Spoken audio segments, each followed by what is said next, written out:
Welcome to Movies Are Life. I'm your host, Nathan Chandler, and today we are traveling to what I hope isn't the near future to talk about the A24 blockbuster hit, Civil War.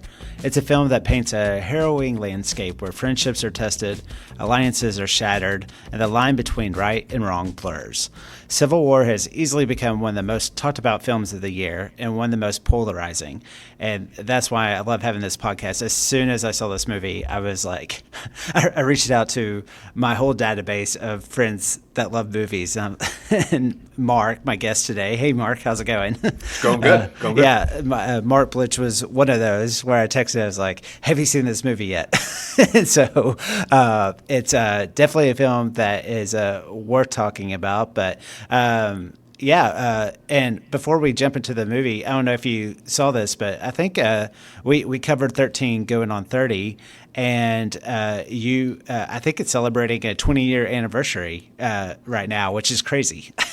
Yeah, no, it is. I saw that the other day, and it reminded me of our conversation. So Civil War is a little bit different than that movie. Oh, yeah. Well, before we start chatting about this film, I thought what we could do is kind of talk about it generally without giving away spoilers. But then I do want to talk about some of the scenes and the ending. This movie just kind of lends itself to that. So I'll give our listeners a fair warning before we do that. Fair enough? Yeah. Sounds good. I'll try and withstand. I have a lot to say. Okay, good. Well, let's jump into Civil War. 19 states have seceded. The United States Army ramps up activity. The White House issued warnings to the Western forces as well as the Florida Alliance. The three-term president assures the uprising will be dealt with swiftly. Let me know if you want to try anything on. Are you guys aware there's like a pretty huge civil war going on all across America? We just try to stay out. With what we see on the news, seems like it's for the best. Civil War is a 2024 dystopian film written and directed by Alex Garland. It follows a team of war journalists attempting to survive while reporting the truth as the United States stands on the brink of civil war. The cast includes Kirsten Dunst, Wagner Moura, Kaylee Spaney, Stephen McKinley Henderson, Nick Offerman, and sort of a uncredited appearance by Jesse Plemons. Mark, am I the reason that you went and saw this film, or was this already kind of on your radar? It was definitely on my radar. I'm a big Alex Garland fan. I'm a huge fan of Ex Machina and Annihilation. They are my two, I think of their respective years, they were in the top three. And so, not a huge fan of Men. Yeah, I didn't see that one. It's insane. It's worth watching just so you can kind of laugh through the ending, which is that uncomfortable laughter that you'd like to have. And so I kind of went in to the movie kind of thinking, which Garland is this? Yeah. You know? Yeah. So you mentioned those films. So I mean, this was I saw both Ex Machina and Annihilation kind of a while back, but I would say this is I don't know how it compares to Men really, but it's a little different, don't you think? Oh yeah, it's not. It's definitely more. I wouldn't call it sci-fi, but it's definitely still in the elevated. Like it's not necessarily. It's clearly a work of fiction, or is it? You know, I think one thing that I was happy with was that this isn't like a new. This doesn't really take place in our world. I felt like it's very clearly like this war's been going on. That's why I kind of have a problem with your synopsis. Is that it's not on the brink of civil war. There's been civil war for it's true a couple of decades so far in the movie. Right. Yeah. So, kind of simply put, did you like this movie? Yes, it was a bit of a tough watch. In a sense, I had just the night before took my son to go see Abigail. Okay, the ballerina vampire movie. Loved it, but we're not here to talk about that. So they're inevitably comparing themselves just because I saw them within 24 hours of each other, okay. and so I really did. I enjoyed it. I do feel like it was largely dependent on if it had stuck the landing. I guess if that makes sense. Because I'm watching it, and some of it's a little bit, slow. It's definitely not what it was advertised as, and we can get into that. I have some questions for you based on that, but Yeah. but yes, I thought the ending definitely stuck the landing, and then I kind of haven't been able to stop thinking about it since. Right. Yeah. It's definitely a film that makes you think for sure. And I always enjoy, even if a movie is not perfect, I always enjoy movies that take a chance, and this one definitely does. And so you kind of hinted at this, and I think we can go ahead. Well, on the surface, and I think I kind of heard this before this film, so I was a little bit more prepared. But, I've been telling other people, and this doesn't spoil anything, this movie is about war journalists and not about necessarily the Civil War. Yeah. And so to me, I feel like that's maybe why people's opinions are so polarizing. Yeah. I don't know if you agree with that or not. Oh, no, 100%. I actually I have a buddy of mine who hated it. Like, he hated it coming out because he wanted to see a Civil War movie. Yeah. And he wanted to see, like, he even compared it to, like, he compared it to, like, Roland Emmerich type movies, which are like disaster movies. And yeah. And to me, like, because I know I'm familiar with Alex Garland's work, I'm familiar with A24. With A24, it's never what you think it's going to be, usually. Correct. Generally. And so I went in there, and I also kind of wanted to prepare myself to where I kind of knew what I was expecting. So I read that it was about war journalism and desensitizing yourself to the horrors of war. So I kind of go in thinking it was going to be a little bit more of a heady movie. But I also don't blame people for feeling misled. I think the posters are incredibly misleading, with like snipers in the torch of the Statue of Liberty. All these American, like classic American institutions being in shambles. There's some of that. But what's funny is that the movie uses those trailer shots, like the helicopter rolling through the smoke and the Washington monuments in the background, or all those stuff is being used as transitions to, it's really just, here's where our war journalists are now. Yeah. And so I definitely feel like I don't disagree with people who felt misled. Yeah. No, I agree. Because, I mean, even for me, it was kind of the hook to go in to see this film, for sure. I mean, this is something that necessarily, there's always been futuristic Americas, but, this one maybe being a little bit closer to the near future than some other ones. And so, but like you said, knowing that it was an A24 production and also Alex Garland as well, like I kind of was like, I could take that as a like, I think I'm going to get something a little bit more headier and not necessarily the war aspect. I think I was a little surprised as the movie started, and I would say pleasantly surprised, knowing that like, oh, okay, this is just the world that exists. And I do feel like sometimes there's a little imbalance in this movie as far as like Garland never tries to explain this world, which I actually very much appreciated.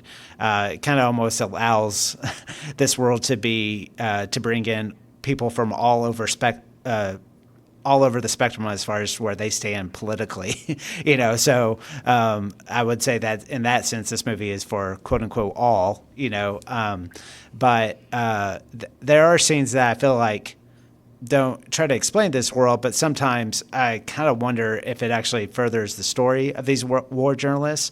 But if this movie just was about this group of journalists and just even a present day war, or even kind of a made up war, honestly, I don't think people would go see it. So I don't blame Garland for creating this kind of basically the hook to get you into the story, because I feel like journalism in itself is just a profession that's constantly attacked and not appreciated.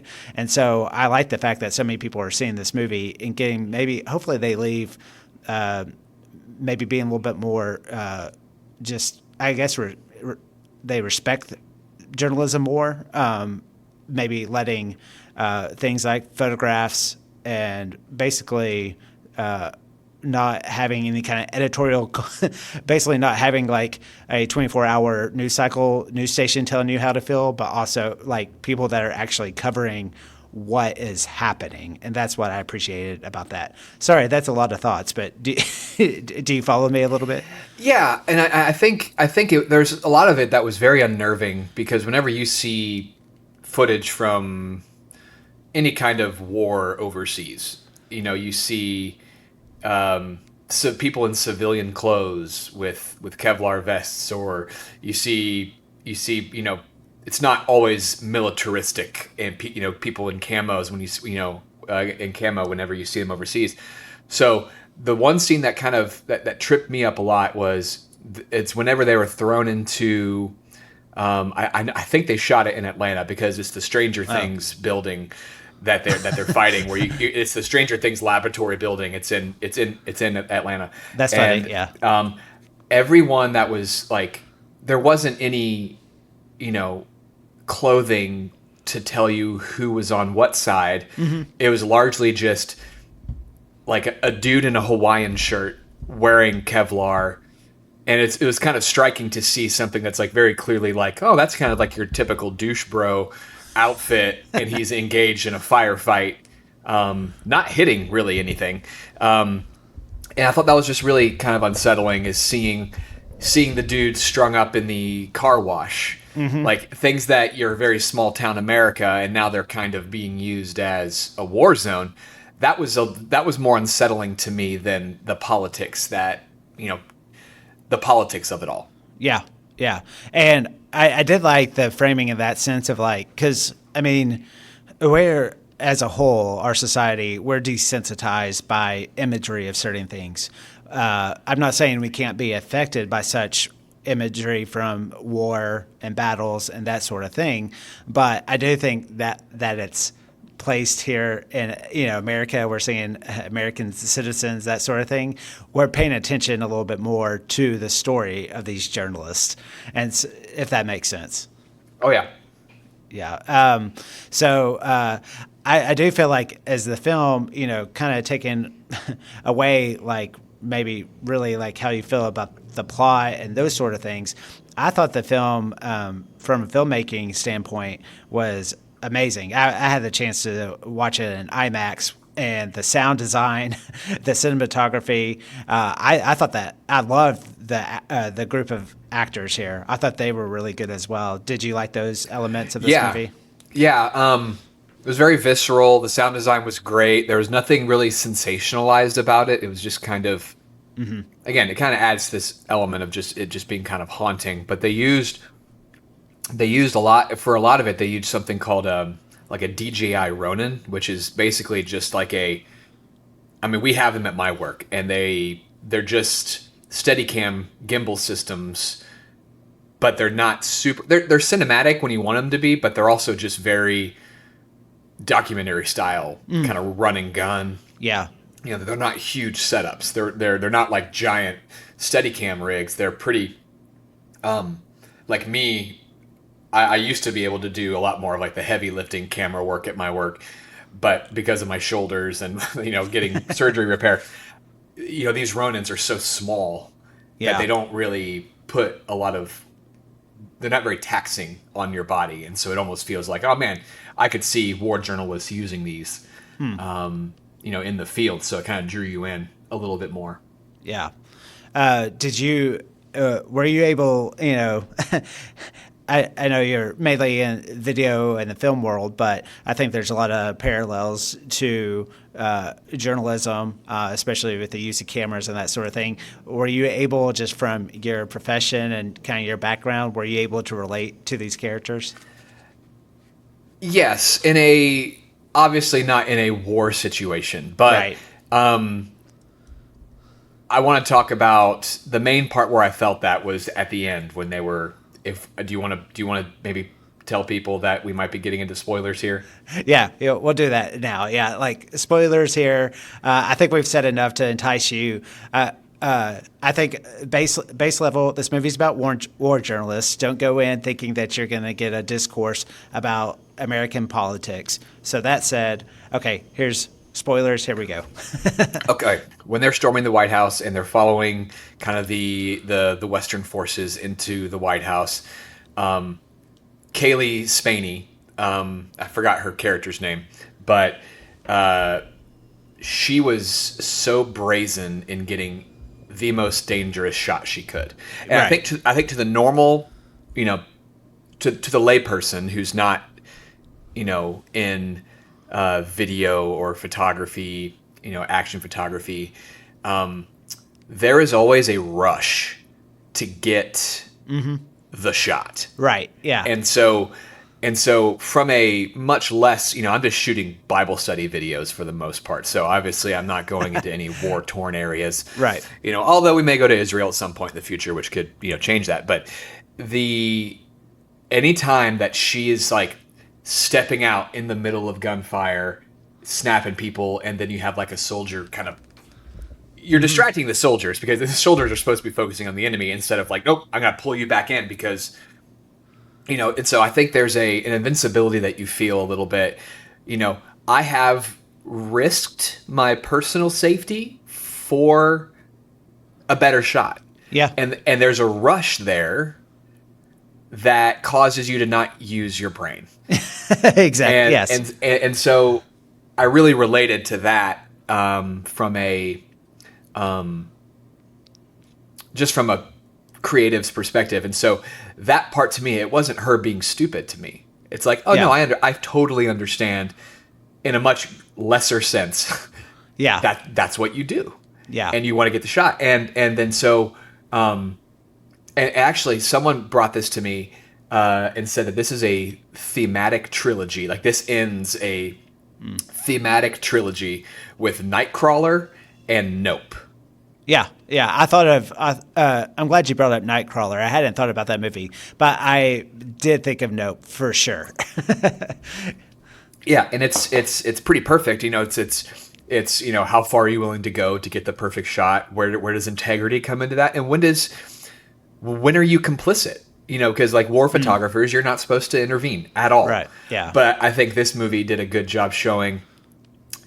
But at what cost are you not helping? And I think it said a lot when Kirsten Dunst, for one, she took a photo of her dead friend and then deleted it. And I was like, okay, to me, the movie was going to make it or break it depending on what happened with Kaylee and Kirsten. I had a feeling that Kirsten Dunst was going to die at the White House, but the fact that you saw her die within Kaylee Spaney's lens, told me everything I needed to know. Like, okay, that's the point of the movie. And anything else that happens in the movie does not matter. It stuck that landing as far as because that's Nightcrawler too. Is like he literally films his partner's death. Yeah. And it's a different kind of sensationalism. Yeah. As opposed to Psychopath, which is Gyllenhaal. But yeah. So I thought just from a video perspective, like it totally hit the nail on the head in a much more exaggerated sense of wanting to get the shot. Yeah. No, I agree. Two things. Yes, the young character. I have her name here, Jessie. Who's Jessie, who's this aspiring young photographer. I thought making us believe that she would get up to the point to do that. Like I do honestly. I believe that. I do feel like everything she experiences from point A to the end of this movie is like, I mean, she goes through quite a bit of trauma. Oh, yeah. Yeah. Kirsten Dunst's character, Lee, we kind of, almost her trajectory is a little bit more believable because, she has these years, what Jessie experiences in this short time frame. That was a little bit where I was like, and we can revisit the scene with Jesse Plemons where that scene is kind of where I was like, man, Jessie is able to shake off a lot in this movie. Yeah. And here's the thing. I don't think she's shaking it off. I think that she is, you have Wagner and you have Kirsten Dunst. Kind of like you have your Dunst who's just disconnected from the world, and you have Wagner who he's coping with his trauma by continuing on the mission. And so there's a moment right as they're about to storm the Capitol, where Jesse is looking at Wagner, and they both exchange a smile, like, "Hey, we're here. This is the rush." This is after they had already experienced their worst trauma. So to me, it was all masking, and there's almost a self-destruction aspect to it, where then Kirsten Dunst essentially, at the end, which I thought was pretty brilliant, is that she subverted that and started crumbling, and under the pressure, she started feeling again because she saw so much of herself in Jesse. So, and the great thing is that they showed it. They didn't tell us. Right. Yeah. And I really liked Kirsten Dunst in this movie a lot. Like, I thought just basically, I believe that she would basically, sacrifice herself, like they kind of how she developed into that motherly role. Like, I completely bought her journey here. I don't know, and I really liked Wagner Moura as well. Yeah. I just liked this group as a whole. I thought Kaylee's, how do you say her last name? I think it's Spaney. It's Spaney. Anyway, definitely one of those, like, oh my gosh, yeah, she's gonna be around for a while. Anyway, I liked everybody in here a whole lot. Oh, sure. And one thing I wanted to talk about a little bit is, and we can loop in the Jesse Plemons scene. What do you think? Because I have my own thought on this, but do you feel like the movie being apolitical was beneficial, or do you feel like it was kind of a hindrance? Like, hey, Alex Garland, you can't have your cake and eat it too without telling us who's good and who's bad. Did you feel like it was a strength, or did it hinder it a little bit? I thought it was a strength for sure, because I think just getting in the headspace of these characters, because they have to be apolitical in their profession. And so I think that aligned us with them of not, basically, you don't ever know who to trust. So even when they're essentially aligned with the Western forces with their siege towards the end, I don't think that I don't know if I necessarily believe they ever fully trusted those folks, like even the Santa Land scene or whatever like that. Yeah. I guess we're led to believe that those two snipers are Western forces allies, but we are allies. That's the wrong word, but in that moment, I think they're just trying to survive. I don't think whoever's shooting from that house, it's all kind of mixed in together. So that didn't bother me at all. It made me appreciate the movie more. Yeah. All right. So here's the main thing, and I think this is my own thinking. I don't think I pulled this from anyone else, but my apologies if I had. But for me, the whole thing, and it took me a couple days after to realize it, or like to come to this conclusion, and that is, it doesn't matter what the ideologies are for any of the forces, any of the armies, everyone that they come in contact with, you are at the mercy of their own personal ideologies. And so you go to the gas station and, they're trying to get gas and they have to pay with Canadian dollars. And then there's that kind of the hick with the assault rifle who's like, hey, you want to come over here and see these two people we have strung up? You don't know anything about them. You just know that one guy's like, oh, yeah, I knew that guy in high school. And you could probably, at that point, you can draw the line, oh, he's just getting revenge on a bully that bullied him growing up. Then you go to the Santa Land. You don't know who's shooting at who's on what side. They are only, hey, they're trying to kill us, so we're trying to kill them. That's it. And then they go to Jesse Plemons, where they're just dumping bodies, and it's scary, but you also don't know what side he's on, and you're really you're a slave to his non-American. Like the only people that get shot are the Asian men, and then Wagner, who's Hispanic, he's asked, what kind of American he is. And also, that Jesse Plemons probably got those glasses off of a body that he dumped in that mass grave. There's no doubt. But that, I think that's what's scary, is that you're going along on these journeys. You don't know who's the good guy because it doesn't matter. They're just using this war as a way to further their own political ideologies. And that's scarier because it's incredibly inconsistent. Yeah. So you don't know if you're going to be meeting, someone who's having a bad day. Like, it's just, there is no ideology, and that's what's scary. Yeah. Yeah. No, I completely agree with you. Yeah. And not that this movie is like really funny, but in that moment with Jesse Plemons in that scene, and he turns, I believe his name is Tony, but he asks Tony where he's from. And when he answers Hong Kong, I mean, you're just sitting in the audience going, "Oh, Tony, like, come on, like, you gotta lie, dude." Yeah, you gotta know better than that. Yeah. Well, and then Plemons says, "So China."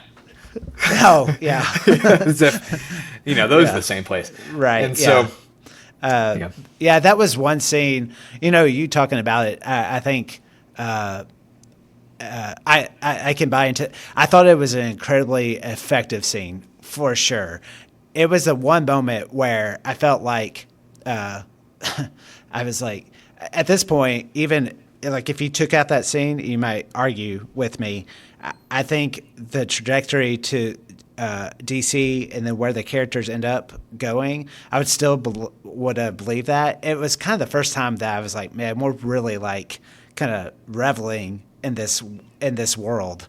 And almost it was like almost a way to get Stephen McKinley Henderson's character, Sammy, the veteran journalist from New York Times, almost a way to get him out of the picture, almost. Yeah. But that was the one, even though I thought, like, from a tension standpoint, suspense, like, I was like, I mean, it is very, very effective. But it also felt like, man, we're just, up to this point, we've seen so much that I thought was already impactful. It just it almost felt like a hair too much, but like, are you saying in the sense of at that point, why don't you just pull the plug and get out of there? Like, is it really worth this anymore? Is that what you're saying? Just like the scene itself, I just, even though I think it's one of the most memorable scenes and one of the most effective, I just felt like it was almost like dialing up the notch too much on this story. I don't want to say it was necessarily not needed, but it kind of felt like, hey, you've already got us into this world. It just felt a little, I can't think of the word, but what's the word for being a little bit extra? Extra, I think is the word you're looking for. No, I would disagree pretty strongly, only because I think strong agreements make for better conversations. But gratuitous. Well, to me it worked because it hadn't hit close to home to them yet. And then whenever the veteran journalist dies, it's like, okay, they're being forced to confront with one of their own. How are they going to respond to this? And they're at that crossroads of do we stop or do we keep going? Yeah. And the one thing that bothered me, and it's a classic movie trope, so I can't fault the movie for doing it, but anytime that a car can sneak up on you, like you're in a quiet meadow, you would hear that car coming a mile away. Jesse Plemons should have jumped out of the way. Now I understand that's kind of like it's taking action and it had to happen to get out. But it is one of those where I'm like, all right, they both would have been. There's no way the car can sneak up on you going 40, 50 miles an hour. But that's my only real nitpick with it. Yeah. And leading up to that scene, that whole, like, where they're transferring essentially bodies between the two cars. Recently, I watched Footloose, and for whatever reason, that's all I could think of. That's why you ban dancing. You don't have people. You don't have people doing that. But that was also where I was like, wait, that's what it took to get Jesse's character separated from them to that. That one felt a little bit like maybe a little bit more calculated. I don't know. So yeah, it also showed her immaturity and because Kirsten Dunst is like, don't do that. And there's plenty of times where I've been like, yeah, let's do this, and it's like, don't do that. There was a time where I was standing on a high rise. and it had a beam. This is in New York City, in Manhattan, and there's a beam that if you get the right photo, it looks like you're just hanging over the edge. And granted, it's not safe, but there was like, maybe one floor down. Like, there's no way you could have fallen off of that and died. But then we were shooting with Tim Tebow, name drop, and we were like, "Hey Tim, you should go do that." And he's like, "Why? What reason do I have to do that? For what? A photo?" I mean, he was kind of nice and funny about it, but there is a point of like, you have to sometimes, whenever you're doing something that's really intense and really sobering, sometimes it's a classic, like, well, I just want to feel something. So I didn't feel like it was, I believed that Jesse would have done that to kind of fit in, with the war journalist and stuff. So I didn't find it as unbelievable, nor did I mean to bring in a Tim Tebow personal story into that scene, but here we are. Well, no, like you talked about, I never been anything with near this kind of violence or anything like that. But as far as like getting that perfect shot, even from like I've just done a lot of documentary type of stuff where you just linger more, you wait for these moments, and I could relate to that. But also for a short stint, I worked in news journalism, and just like covering house fires and that sort of stuff. Like there's this mentally, I mean, it takes a certain type of personality to be able to balance between, basically this is my job versus like basically what your heart is telling you, and so it takes a certain type of person for sure. So, I mean, I highly recommend this movie for people to see. I always front it with like, there's some really tough imagery here, but do you feel the same way? Yeah, I would definitely recommend it. I do think it's important to maybe check your ideologies at the door. There are some people who've said like, oh, this is kind of a Rorschach test. It's going to reinforce what you believe. I don't know if that's necessarily true. I think most people can. I think you can, I do think that a lot of people who watch movies and talk about movies are just illiterate when it comes to watching movies. Yes. And so maybe that's just more my personal feelings towards people who need to lighten up a little bit. But I think it's not like a typical Alex Garland movie. It's not as, super sci-fi. I would recommend it, but I just think you have to know what you're going into. Sorry, just a sec. I don't know why it just powered down. My Zoom recorder. Well, thanks for doing this quick conversation. I needed this outlet to talk about this movie. And, sure. I'm glad we were kind of aligned with this. So you quit on me again. Okay. Well, just record your own thing, and then you can just I can say to the listeners at home, Nathan's battery keeps running out because he didn't do a good job preparing for this interview. So this is Mark Blitch on behalf of Nathan Chandler. Thanks for watching Movies Are Life. Movie is Life. Movies are life. See you next time. That's great. I might end it with that.